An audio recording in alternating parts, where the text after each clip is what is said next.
Não dá pra ter pena desses caras.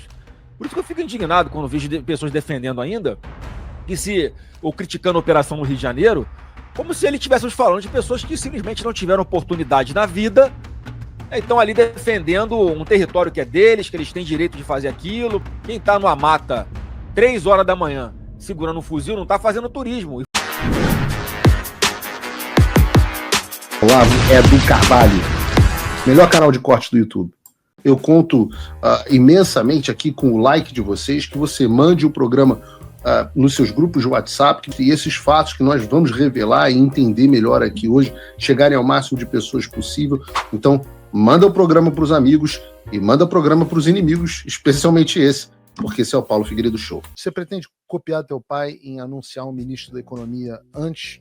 Pretendo anunciar para estar, inclusive para transparência para uma chapa como essa. Olha, o rumo que a economia vai seguir com o Flávio Bolsonaro vai ser este aqui. Já tem nome em mente? Com o Lula, tem. Com o Lula, não vai falar agora. Não. Com o Lula, o caminho é esse aqui. É mais impostos, né? É mais sofrimento para a população, é mais burocracia, é mais corrupção. O Brasil não aguenta. Mas dá para dizer que vai ser, então, um nome, pela tua postura, dá para dizer que é um nome liberal. Com certeza, para, mais uma vez, dar continuidade àquilo que o Paulo Guedes vinha fazendo, que eu acho que é o caminho correto, com alguns ajustes finos ali, logicamente.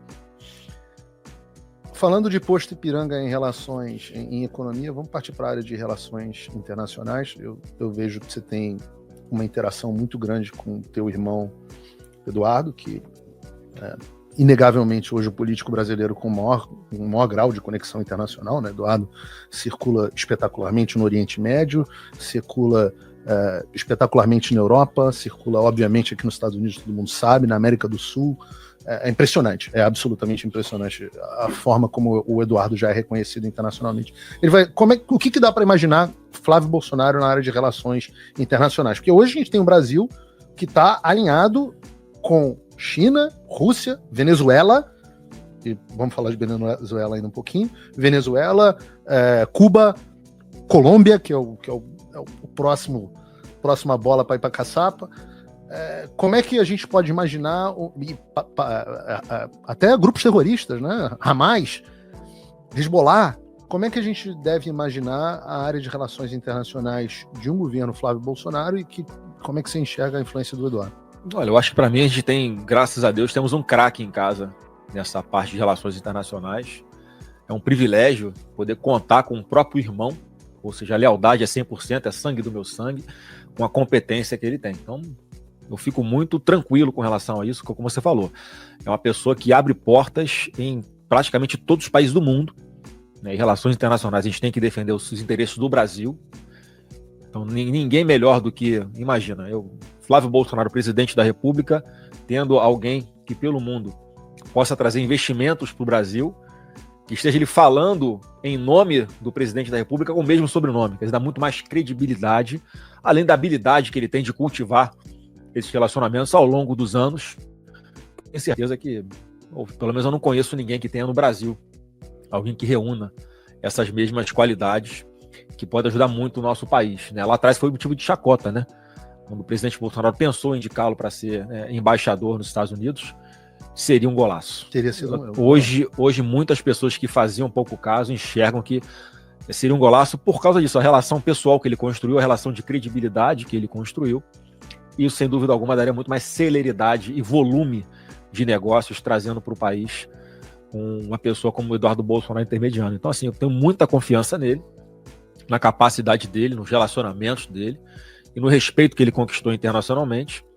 E, obviamente, a orientação do Brasil nessa pauta de relações internacionais a partir de 27 é ter um pragmatismo, sim, mas que, obviamente, leve em consideração essa questão de estarmos negociando com uma economia livre, uma economia aberta e com democracias, que eu acho que é importante para a gente, né, para poder, enfim, os contratos serem cumpridos, né, de uma forma como foram combinados. Partindo para a área de segurança pública, que é uma área muito importante, e eu sei que é muito cara a você também, porque você, inclusive, é presidente da Comissão de Segurança Pública do Senado. O que a gente imagina, né? A gente tem hoje um Brasil com 1/4 do território ocupado por facções narcoterroristas. O Brasil não controla 1/4 do seu próprio território, ou seja, o tamanho, se o narco fosse um estado, né, se fosse um país, já seria talvez um dos maiores países da América Latina, só pela quantidade de território que eles controlam no Brasil. Não há como se falar em soberania nesse caso. Eu sou do Rio, você é do Rio. A gente viveu isso, né? Eu não vivo mais, mas a gente viveu isso, a gente sabe como é que é, a gente sabe como isso é para nossa vida, de classe média alta, mas também para as pessoas mais pobres, as pessoas mais comuns. A gente viu a operação policial do Rio de Janeiro no final do ano passado, totalmente criticada pela imprensa, mas totalmente aplaudida pela população. Essa pauta de segurança pública é uma pauta central e é uma pauta popular, é premente para o povo brasileiro. A gente tem, por outro lado, o exemplo mais bem sucedido do mundo nessa história, talvez a maior revolução de segurança pública do mundo. Você foi acompanhar de perto no final do ano passado, que foi o que foi feito em El Salvador pelo presidente Bukele. Portas abertas pelo Eduardo Bolsonaro. Verdade, portas abertas pelo Eduardo Bolsonaro. A pergunta para você, o Bukele, para fazer o que fez em El Salvador, passou também por uma reforma grande, inclusive com duras punições dentro do judiciário. Qual é o plano Bukele do Flávio Bolsonaro? Olha, é uma experiência de vida aquilo que aconteceu lá. Quem dá opinião sobre a realidade de El Salvador sem conhecer, tá dando chute, tá fazendo torcida. Então, a verdade, o ponto principal, Paulo, é que esses narcoterroristas, eles deixaram de ter uma renda apenas de vender cocaína e maconha, né?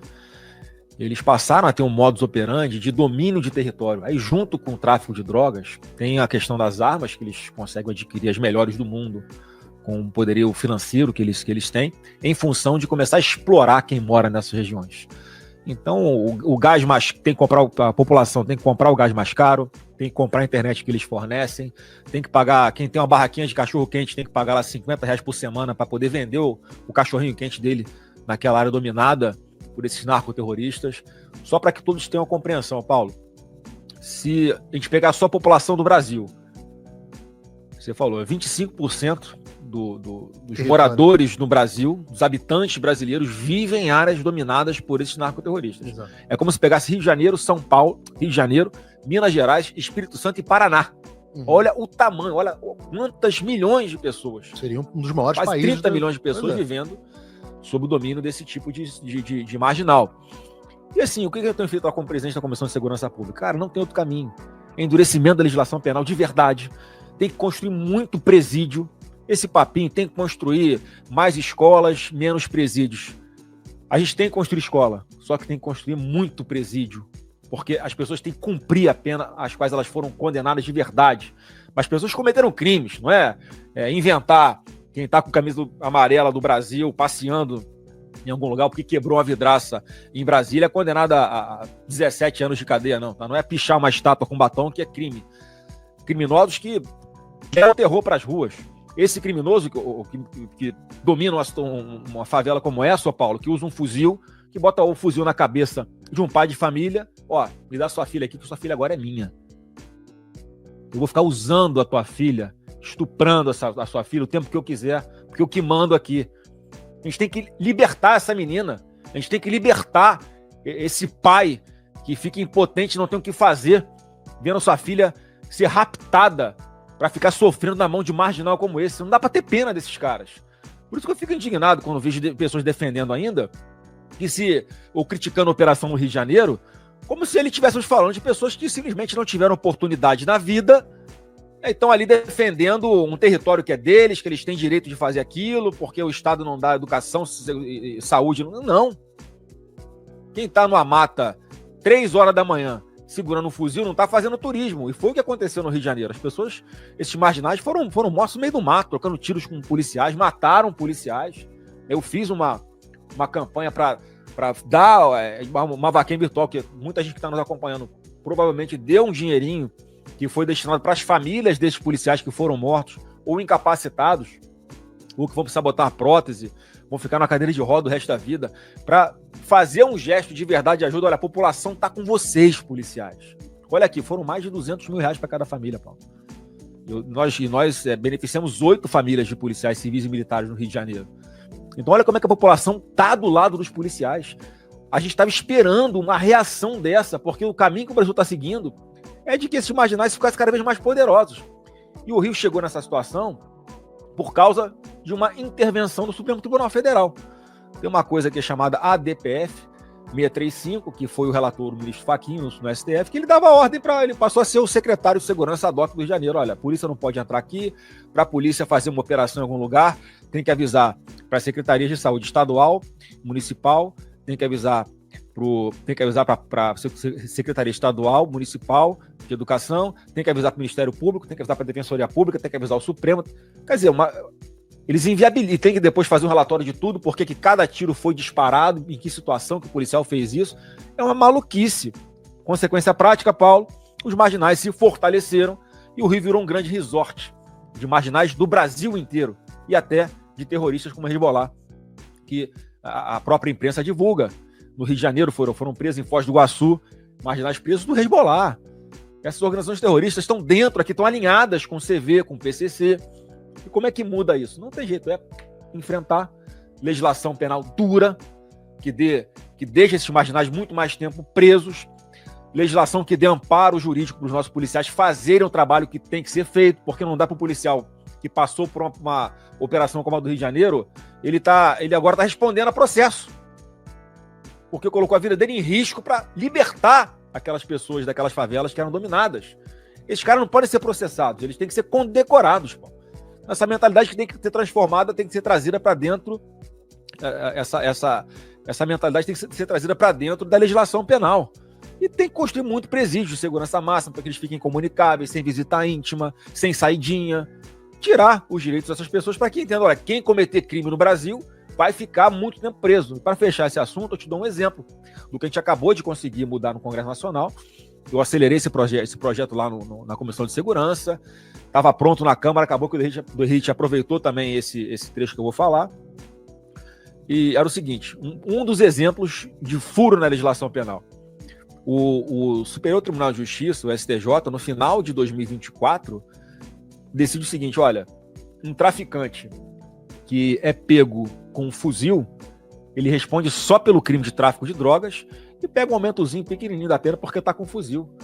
Como se o fuzil fosse um instrumento de trabalho do traficante. Isso foi uma decisão colegiada de uma corte superior no Brasil.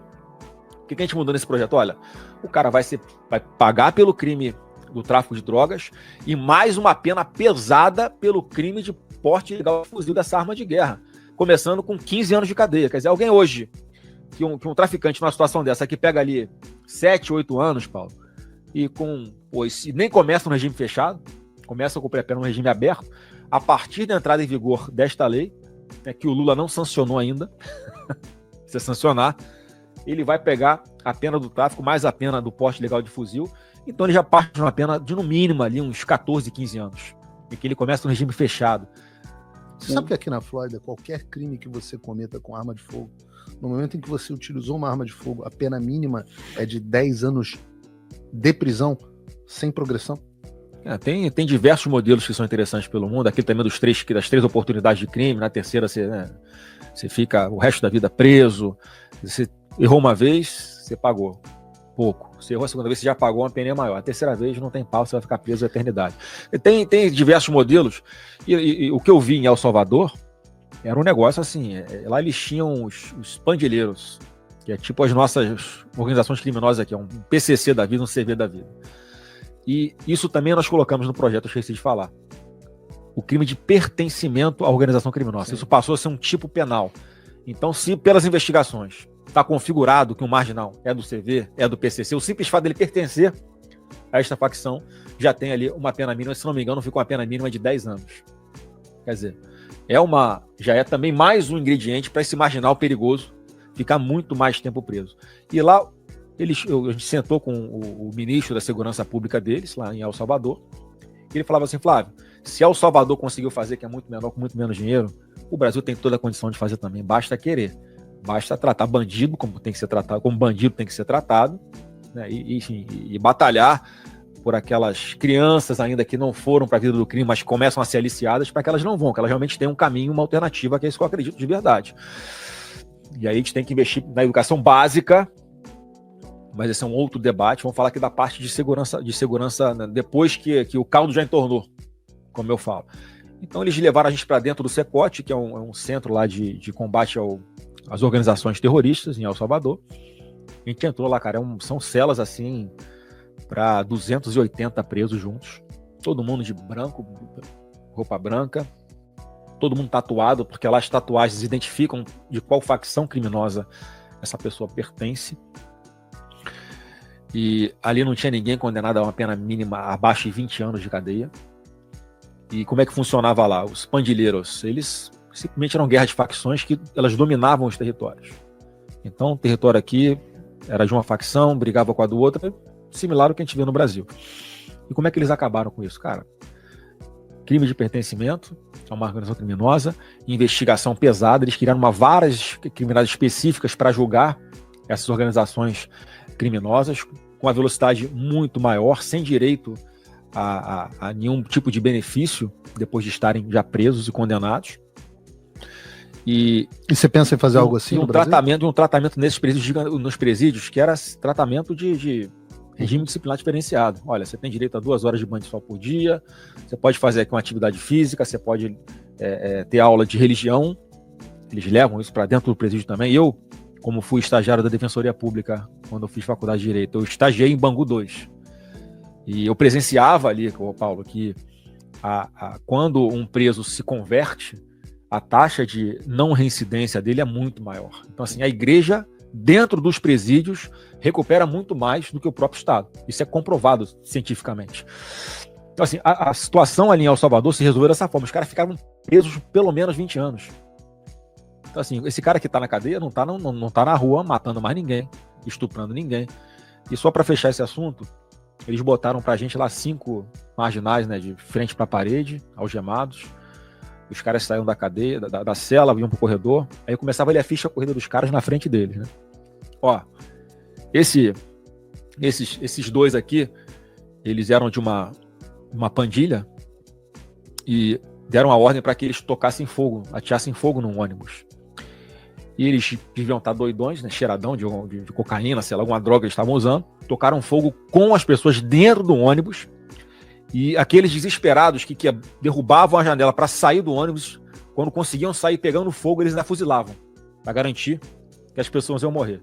Então estavam condenados lá a mais de 1000 anos de cadeia. Esses daqui, eles sabem que nunca mais voltam.